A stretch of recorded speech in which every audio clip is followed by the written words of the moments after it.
On Christmas, the most highly anticipated game was the Clippers versus the Lakers, the two LA teams battling out on Christmas. We saw the Clippers beat the Lakers not by a lot, only by 5 points. We saw a disappointing performance from LeBron James. Kawhi Leonard definitely looked like he was the best player on the court that night and led the Clippers to a win, obviously outplaying LeBron James. And this just brought back up the narrative, and the media tried to make it seem like there was a big rivalry between LeBron and Kawhi, and after this game, everyone said Kawhi Leonard was the best player in the NBA. Not too long before this game, the Lakers played the Bucks, and the Bucks beat the Lakers, and Giannis outplayed LeBron James. After this game, everyone said Giannis was the best player in the NBA. Is it really fair to switch the narrative this often? Seems like whoever beats LeBron James is the best player in the NBA. Should this be how it is determined? Whoever beats the best is the best for maybe a 5-game span, for however long until the next big player beats the Lakers? How should we determine who the best player in the NBA is? Should it be whoever the last Finals MVP was? The last Finals MVP was Kawhi Leonard. A lot of people had him as the best player in the NBA going into the season because what he did with the Raptors, being able to bring them their first championship. Some people still had it as LeBron James, and this includes me. After his 8 trips to the finals, all the comparisons to Jordan, which were completely fair.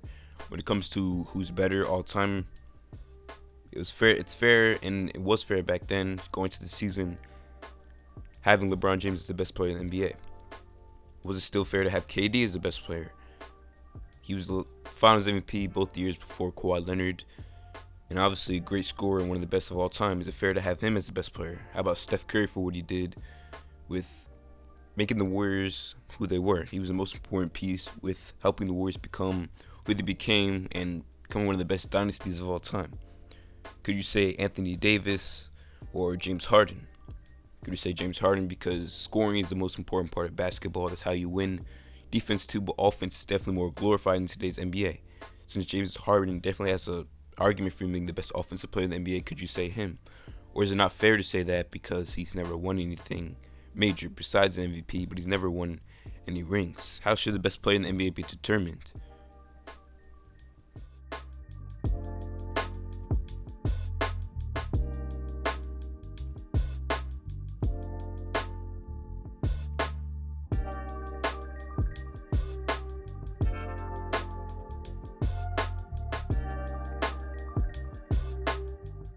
If a player is going to prove that he's the best player on the planet, the best place to do it is in the NBA playoffs, where you can succeed at the highest level possible in basketball and be an NBA champion.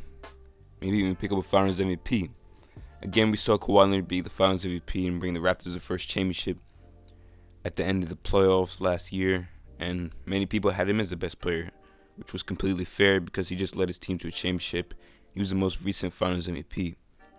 Players like James Harden, Anthony Davis, and even Giannis might lead people to have trouble naming them the best player because they haven't won anything, and they haven't been the best players on championship teams like Curry, KD, Kawhi Leonard, and LeBron James.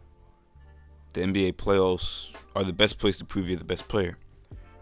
And the reason for the playoffs being so glorified, especially in today's NBA, and the criticism being higher than ever for players who don't get it done in the playoffs, is because the NBA regular season has been dumbed down and downplayed in the last 2 seasons. Ratings are going down. Kawhi Leonard and even LeBron James in past years are exercising load management. The teams are sitting them, not playing them on back-to-backs, stuff like that. Not necessarily because of any glaring injuries that are present, but to keep the stars rested because they genuinely don't really care about the regular season. The best and the best in today's NBA, the best teams, the tier 1 championship contenders, the teams most likely to win the championship aren't really worried about the regular season.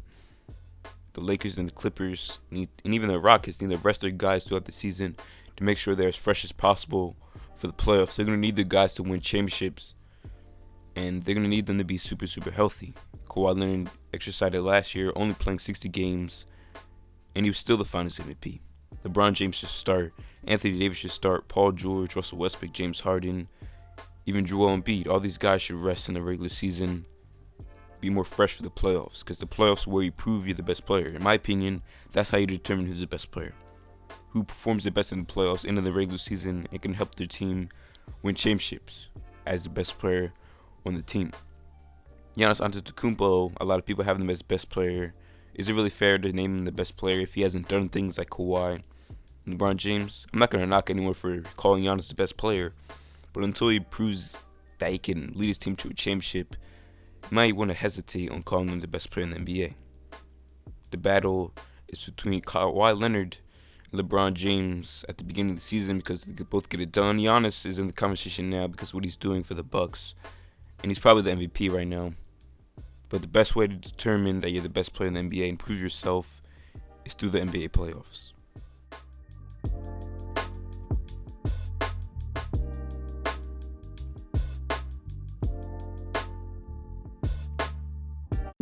After who the best playoff performer is, the best way to determine who the best player in the NBA is, and what I believe is a weaker argument, is who the best player is individually. Not thinking about team accomplishments. Who's the best basketball player, or who you think is the most talented or skilled player in the NBA, which is obviously much more subjective than the best playoff performer. When looking at who's the most talented player, I think that's kind of a weak argument because at the end of the day, the goal of basketball or any sport, any game is to win. And believe who gets it done the best for the team when it really matters most in the playoff is how you determine who the best player is in the playoffs. In the regular season, just who the best player is individually and who does the most for their team can also be an argument for the best player in the NBA and how you determine that. But I think the stronger argument is who gets it done when it matters most. Of course, you could say someone like James Harden for how great he is on offense, Kawhi Leonard for being the best two-way player in the NBA, even someone like Joel Embiid maybe, with his post play and his scoring combined with his rim protection if you're only specifically looking at individuals and not team success. But that's the reason you don't see people calling Embiid and Kyrie the best players, because they haven't even become close to being the best players on championship teams at this point in their career. Once to do that, combined with their skill, I think they'll have an opportunity that's going to be very hard for Kyrie. I don't think he'll ever be the best player on the championship team. I think Joel Embiid can, but I don't know if he's there yet. But that's why those guys aren't recognized as the best of the best, top 2, 3 in the NBA. And that's why guys like Kawhi Leonard, Steph Curry, KD, and LeBron, when they're all healthy, are. The playoffs is how you determine who the best player in the NBA is. And that's where it matters most. Thank you guys for watching. It's been Rashad with Hoops Times 2. Subscribe if you love the NBA. Hit the like button if you enjoyed this video. Peace out.